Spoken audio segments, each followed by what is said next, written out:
Когда в первый раз попадаешь в библиотеку для незрячих, расположенную по улице 8 марта в Грозном, поражаешься открытости и гостеприимству, с которым тебя встречают. Создается впечатление, что здесь собрались самые отзывчивые и приятные люди, которые только могут быть среди нас. И это неудивительно. Работа с незрячими требует больших душевных сил, искренней любви к людям и самоотдачи, что под силу проявить не каждому. В результате частой смены кадров в учреждении выкристаллизовался сплоченный душевный коллектив.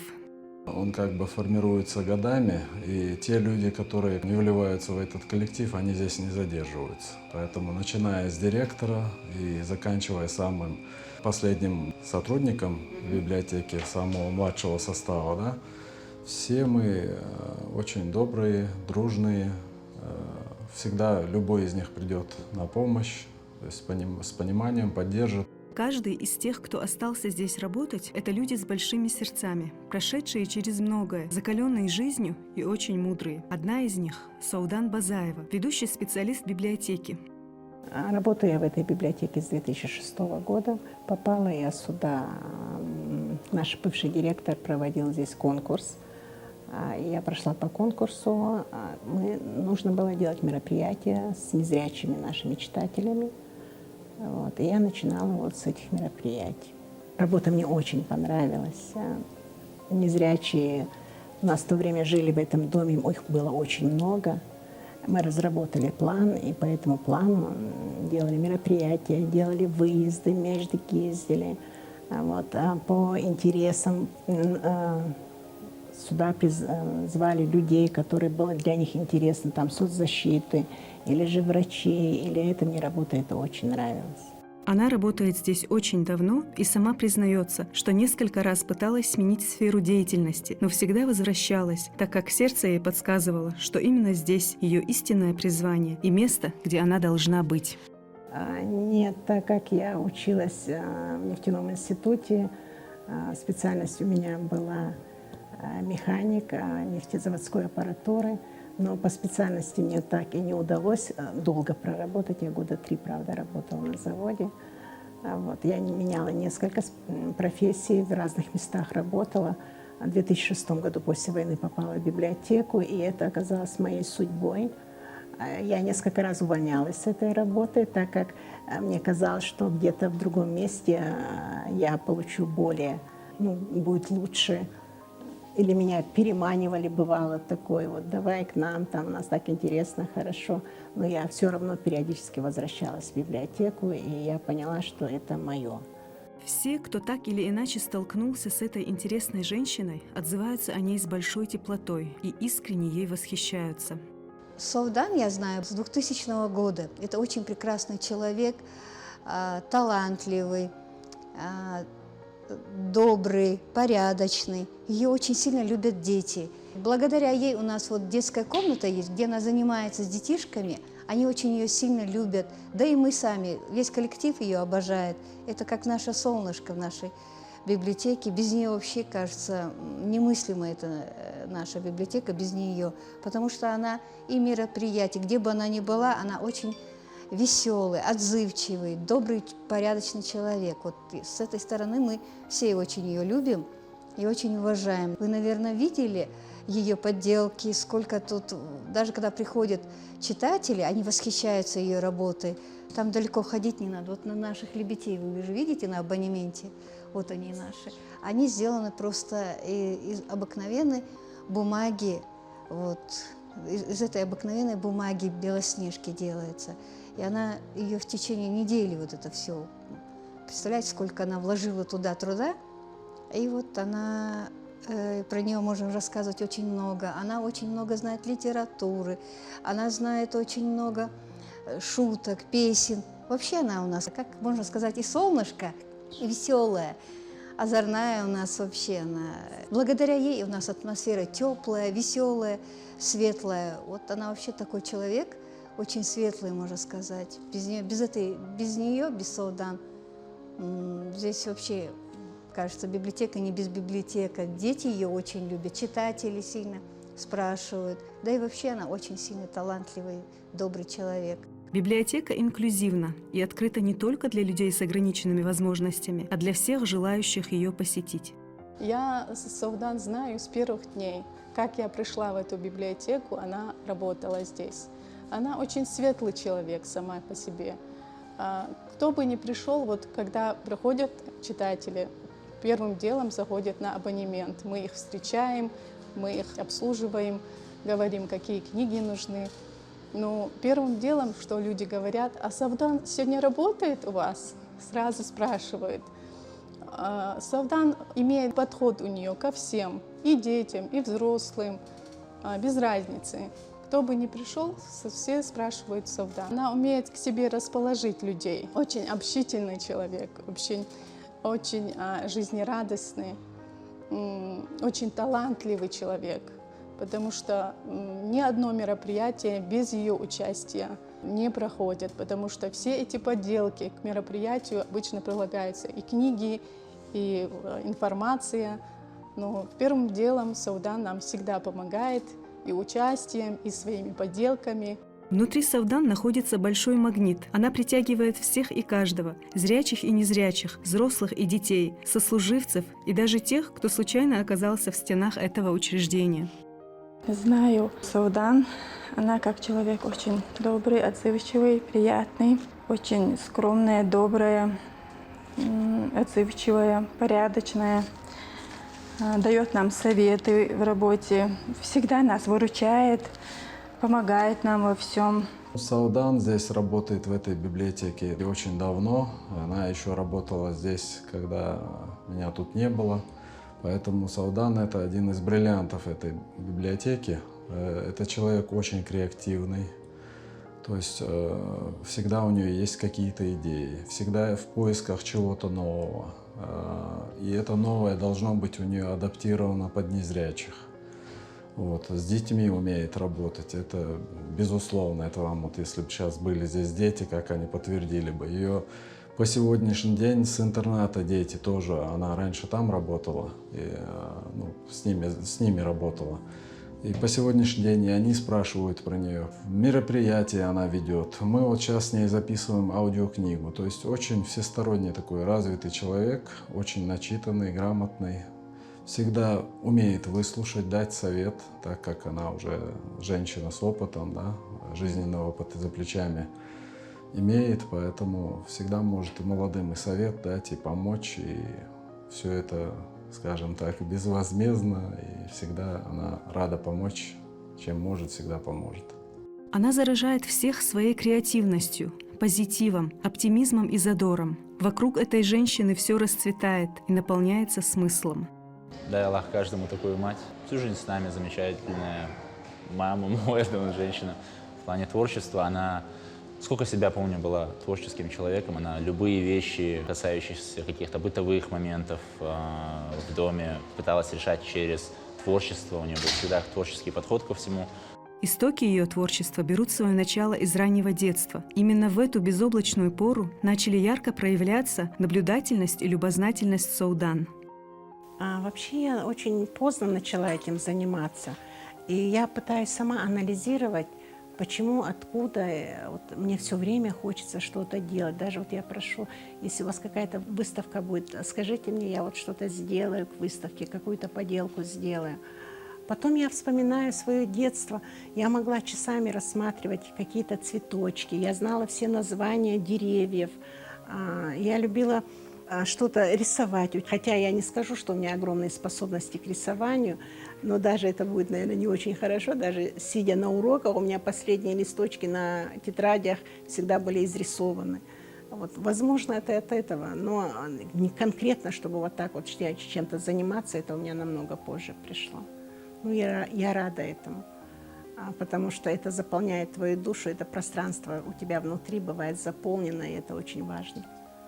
Своей работе, как и всему, чем она занимается, она отдается целиком и полностью и выкладывается на 100%. В детской комнате, созданной ею при библиотеке, творческий потенциал Саудан раскрылся в полной мере. Она готова без устали удивлять своих маленьких гостей специализированными игрушками, красочным убранством, занимательными книгами и поделками. В этой маленькой комнатке, оформленной ее руками, буквально все дышит любовью к детям. Даже в самую маленькую деталь вложена частичка ее души и огромный труд.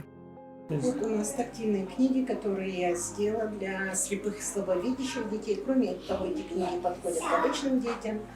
Здесь у нас стихи, здесь у нас картинка и стихотворение. Все это снимается, разные цвета, чтобы дети по цветам тоже могли разбирать. Здесь у нас слоненок, подвижный носик, у него шуршащие ушки. Можно играть в игру. У нас игрушка предназначена для слепых и слабовидящих детей. Дети очень сильно реагируют на звуки, и некоторые слабовидящие очень сильно реагируют на вспышки света. У нас мелодия, любят дети мелодию. Здесь разные игрушки.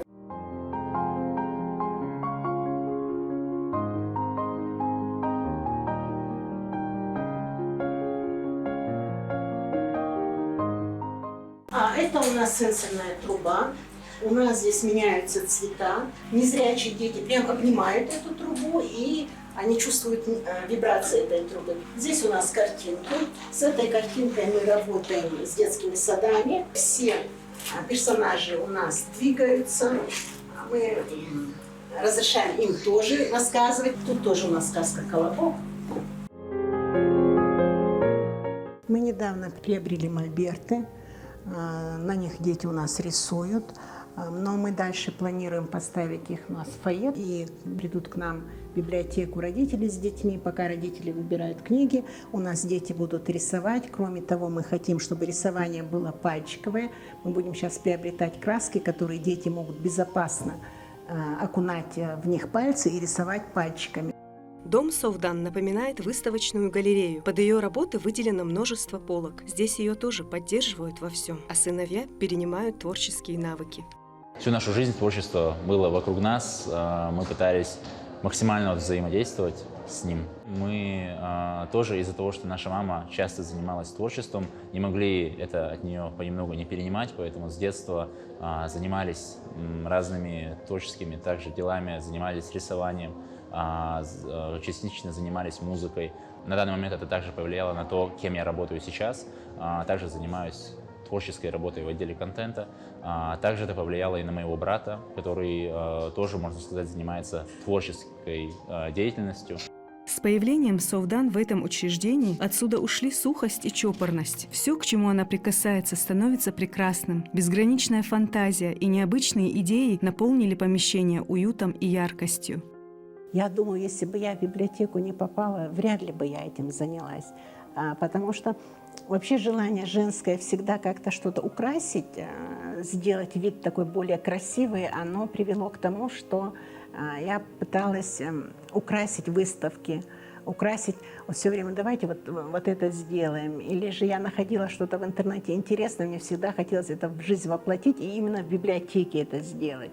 Вот таким образом именно сама библиотека, чтобы вот не было вот это сухое, книжное такое, я пыталась сделать, и это вот вылилось в то, что я этим занимаюсь даже дома. Когда бывает скучно, я когда перенервничаю, мне говорят: как ты можешь такие мелкие вещи делать? А это тебя успокаивает, хотя сам по себе характер, я бы не сказала, что он тихий, спокойный, но когда ты этим занимаешься, ты получаешь огромное удовольствие. Ну и окружающие, они уважают твой выбор и то, что ты это делаешь. Даже иногда где-то, когда нужно помочь, тебе и помогают. Именно здесь Совдан нашла единомышленников и настоящих друзей. В первую очередь это люди, с которыми я работаю. Наш коллектив, он как одна семья. Почему-то подобрались все, к которым мы подходим и по характеру, и по творчеству, и по специфики, с которой мы работаем, все хорошие специалисты. И работу, которую мы делаем, это совместная работа. Мы все взаимозаменяемы. У нас хороший руководитель. Вот эта вот работа, и то, что эта работа творческая, а творческая работа, она дает удовлетворение. Какие бы у тебя проблемы ни были дома, в семье, на улице, где-то, когда ты приходишь на свою любимую работу, где тебя окружают люди, которые с тобой на одной волне, как сейчас молодежь говорит, оно большого стоит, и оно вот это притягивает тебя к этой работе, к такой вот жизни. Иногда коллеги занимаются сотворчеством. Работы получаются удачно. Трехмерное зрение и зрение души прекрасно дополняют друг друга. Я сделал из бумаги корабль. Она пришла посмотреть и говорит, как здорово было бы, если бы его раскрасить. Я говорю, ну, если ты возьмешься, я просто не смогу этого сделать. Она, конечно, я помогу с удовольствием. И вот мы с ней совместно, считай, корабль сделал я, полностью раскрасила она его. В их семье принято заботиться о братьях наших меньших. Если человек благороден по своей сути, то это распространяется на все сферы его жизни. Дома очень много вещей, которые она делала своими руками. Также есть много мебели, которые заставлены ее поделками, различными вещами, которые ей очень нравились, как какие-то творческие объекты. Очень много чего она создавала для красоты, что-то переделывала. Часто бывало так, что целые большие конструкции она делала своими руками из попавшихся под руки материалов, древесины, фанеры и так далее. Поэтому даже какие-то мелкие вещи, которые можно было бы гораздо проще купить в магазине, она предпочитала делать сама своими руками так, как нравится ей и как это подходит в дом. Например, элементарно домик для котят. Например, она делала полноценный домик, сделала будку для котят из коробки. У нас всю жизнь были коты в доме, и недавно также, это уже не намеренно, но у нас появилась кошка с котятами, и на данный момент они предпочли остаться у нас, поэтому для них тоже она сделала домик своими руками, где они сейчас живут, и пока что мы за ними ухаживаем. Очень ценно, когда усилия и старания не пропадают даром. Особенно приятна отдача от родных и близких. Мы работаем в большом коллективе, и все очень близко друг с другом дружим, поэтому чаще всего мы знаем истории жизни таких людей. Очень многие, которые выросли без матери или выросли в плохих отношениях с матерями. И, естественно, когда ты слышишь такие истории и сравниваешь это с тем, что происходит у тебя дома, ты благодаришь Аллаха за то, что Он тебя наградил, не обделил. В день съемок библиотеку посетили две очаровательные девочки – Раяна и Мата. Общение с ними доставляло радость всем присутствующим. Они прекрасно справлялись с заданиями Совдан и с большим энтузиазмом участвовали в изучении тактильных сказок. Здесь у Это нас... девочка. Да, это девочка. Вот смотри, Раян. Девочка, вот у нее одежда. Вот можно эту одежду у нее одеть. Это А это что тоже, видишь, одежда? Это подушка у нее, это под матрас. подушка, да? Да, это подушка.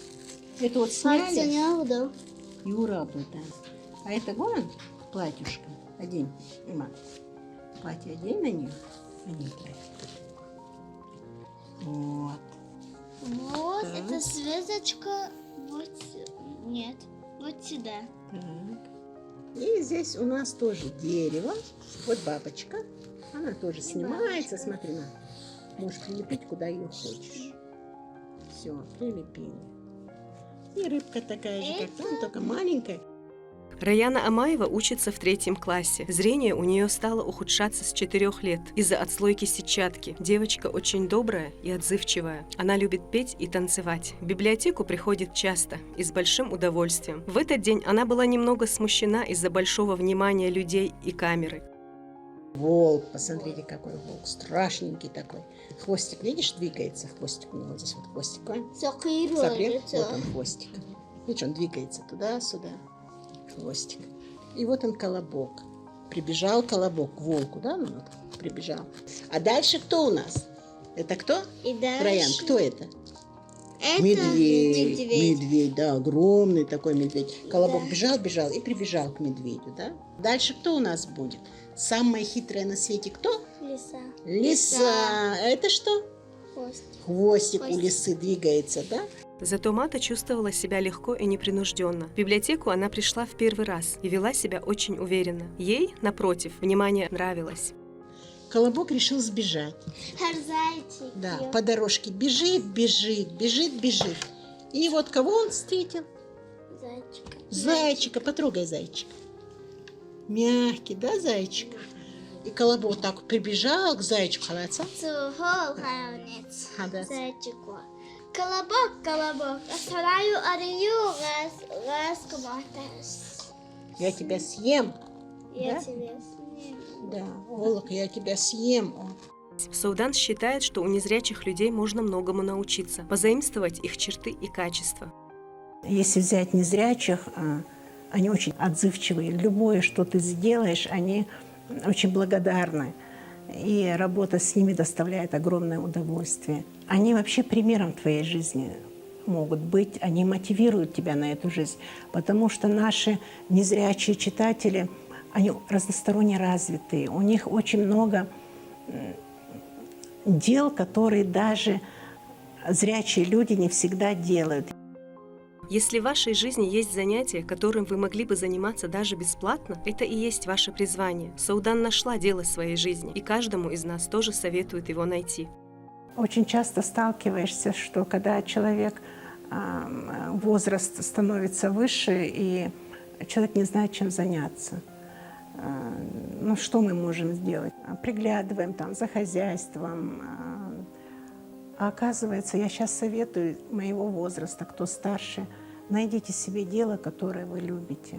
Если у вас это будет дело, ваша жизнь будет заполнена, вам всегда будет заняться чем. Внутреннее глубокое содержание самодостаточной личности наполняет и пространство вокруг. Дом без нее и с ней — это как будто два совершенно разных места, потому что когда она находится в доме, чувствуется ее энергия, которая передается всем нам, потому что она сама человек позитивный, она всю жизнь была оптимистом и старалась, даже если какие-то невзгоды или проблемы с нами случалось, она их преодолевала через оптимизм, через призму какой-то позитивного характера своего, наверное. Поэтому, опять же, это очень большую роль играет, когда в доме есть такой человек, который в случае чего может поддержать, может помочь, даже если не решить какую-то проблему, но самому с ней справиться. Также, опять же, из-за того, что она сама человек творческий, то и подход к решению таких проблем у нее может быть творческим. Творчество воспитывает детей, делая их более развитыми и культурными. Та деятельность, которой я здесь занимаюсь, сейчас в данный момент у меня направлена на детей. Занимаясь с детьми, мы делаем поделки, мы лепим из пластилина, мы домики делаем, цветы делаем. Это для чего? Для того, чтобы ребенок получил эстетическое развитие, любовь получил к этим же цветам, к этим же животным, которые мы лепим. Он начинает любить природу. Обращаешь внимание на мелочи, которые он в жизни вообще может не замечать. Аспект он очень важный в развитии ребенка. Для создания поделок и композиций подходят любые подручные материалы. Вообще я начинала, конечно, с бумаги. Это вот самое основное, то, что с бумаги делаешь, там цветы делаешь, там с детьми мы работали, там рыбки, разные кораблики. А потом я работаю с фетром, сейчас я делаю книги из фетра. Мне очень нравится, прям увлекаюсь. Я даже не могу на перерыв уйти, даже те 5-10 минут, которые я ухожу на обед, вот просто, вот выходные, хотя дома у тебя очень много работы, но вот на выходные я все время, я разогнуться не могу, настолько я увлекаюсь, особенно сейчас вот этими книгами. У меня несколько ящиков всяких бусин, не бусин, отрезков, плюс я работаю с фанерой. Я делаю полочки разные, у нас там в библиотеке тоже книжную полку, вот полку слоненок. Второе образование Саудан получено по специальности психолог. Она дала несколько советов родителям, воспитывающих детей с ограниченными возможностями. Я одно время в интернате воспитателем работала для слепых, и ты видишь разных детей. Самое главное для родителей, у кого такой ребенок, это самостоятельность. Дать ребенку возможность самому делать все. Для них невозможного вообще нет ничего. Я понимаю родителей, они боятся, вдруг упадет, вдруг еще что-то, вдруг обожжется. Но ничего страшного. И такие зрячие дети падают, и зрячие дети обжигаются. Они набираются опыта. Очень часто видишь, что ребенок уже достаточно большой, там 5 лет, 6 лет, но ребенок не умеет самостоятельно кушать, не умеет самостоятельно одеваться.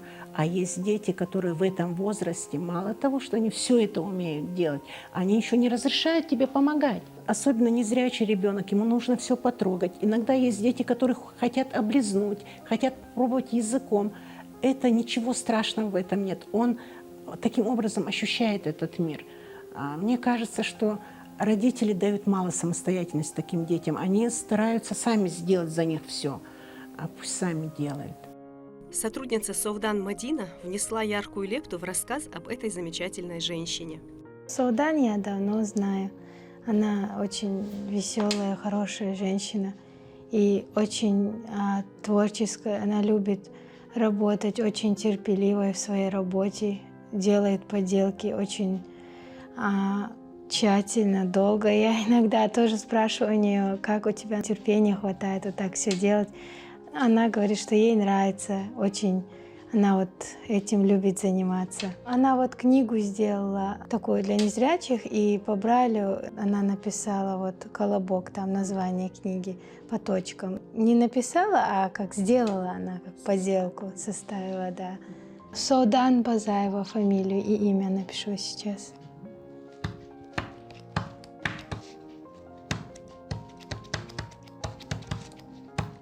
Так, да, выглядит Да, фамилия так и имя выглядит. Саудан. А читается отсюда.